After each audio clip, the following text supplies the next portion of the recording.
അതിതീവ്ര മഴയ്ക്ക് ശേഷമുള്ള കർക്കിടകത്തിലെ ഒരു സന്ധ്യാസമയമാണ്.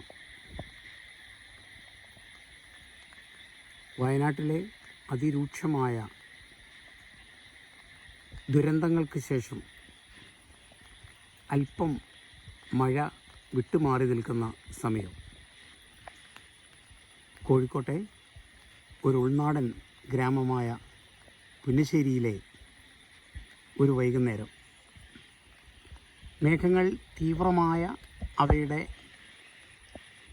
ആക്രമണങ്ങളിൽ നിന്ന് തെല്ലൊന്ന് മാറി നിൽക്കുന്നത് പോലെ, എങ്കിലും കരിമേഘങ്ങൾ പെയ്തൊഴിയാനായി കാത്തു നിൽക്കുന്നുണ്ട്.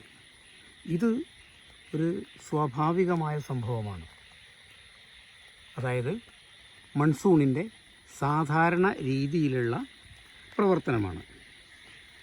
നാം ഇതിനെ എങ്ങനെ നോക്കിക്കാണുന്നു, എങ്ങനെ കൈകാര്യം ചെയ്യുന്നു എന്നുള്ളതാണ് നമ്മുടെ പ്രകൃതി ബോധവുമായി ബന്ധപ്പെട്ട കാര്യം.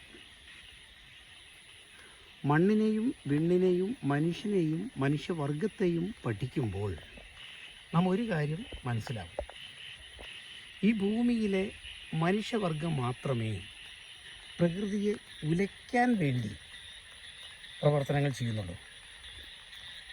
ഓർക്കുക, ഈ സന്ധ്യയ്ക്ക് തവളയും വണ്ടും ചീവീടുകളും അവരുടെ സ്വതസിദ്ധമായ ശൈലിയിൽ, അവയുടെ സ്വാഭാവികമായ ശൈലിയിൽ പാട്ടുപാടുന്നുണ്ട്, ഇര തേടുന്നുണ്ട്, ഇണ തേടുന്നുണ്ട്.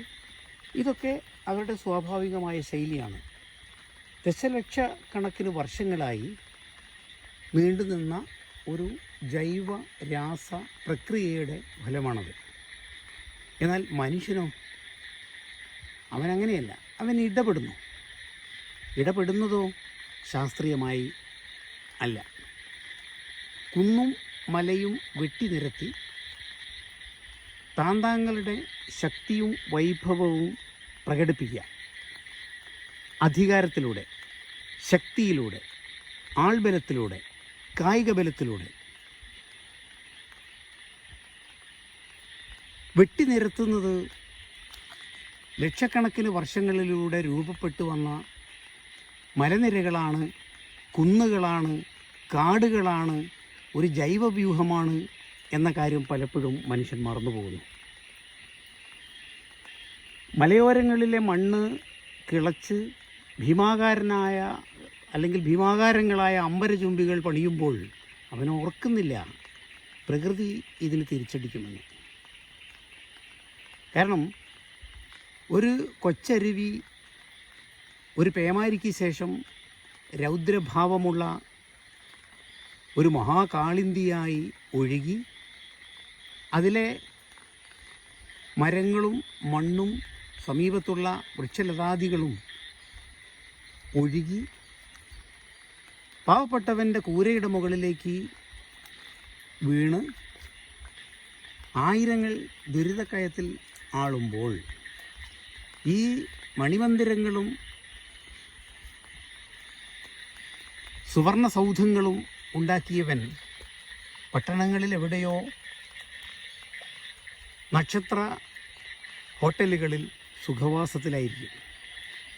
കാലം അങ്ങനെ കടന്നു പോകുമ്പോൾ ഇതൊന്നും ആരും തിരിച്ചറിയണമെന്നില്ല.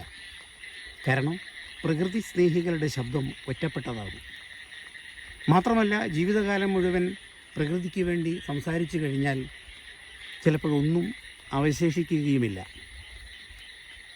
അതുകൊണ്ട് ഓരോരുത്തരും തിരിച്ചറിയുകയും അറിവ് ആയുധമാക്കുകയും ചെയ്യുന്ന ഒരു പുതിയ ചിന്താതലത്തിലേക്ക് നാം വളരേണ്ടിയിരിക്കുന്നു. നൂറുകണക്കിന് ചീവീടുകളുടെയും വണ്ടുകളുടെയും തവളകളുടെയും ഈ സ്വരരാഗ സുധയുടെ പശ്ചാത്തലത്തിൽ ഈ സന്ധ്യാസമയത്ത് ഇത് സംസാരിക്കുമ്പോൾ ഒരു കാര്യം തീർച്ചയാണ്. മനുഷ്യൻ്റെ ചെയ്തികളാണ് ഈ മഹാദുരന്തത്തിന് പലതിനും പിറകിലുള്ളത്. അത് മാറ്റണമെങ്കിൽ അവൻ്റെ ഉള്ളിൽ നിന്നുള്ള അറിവ് അനിവാര്യമാണ്.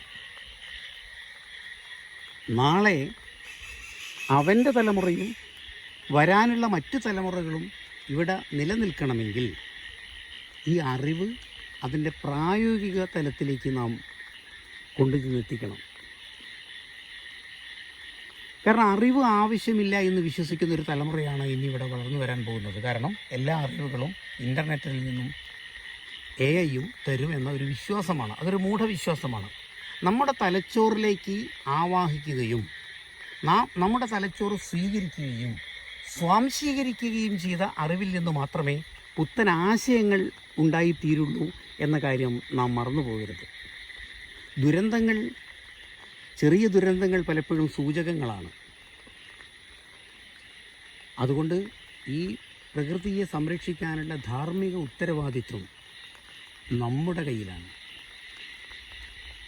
6.5 കോടി വർഷങ്ങൾക്ക് മുമ്പ് ഉൽക്ക വീണ മഹാദുരന്തം നോക്കി നിൽക്കാനേ ദിനോസോറുകൾക്ക് കഴിഞ്ഞുള്ളൂ.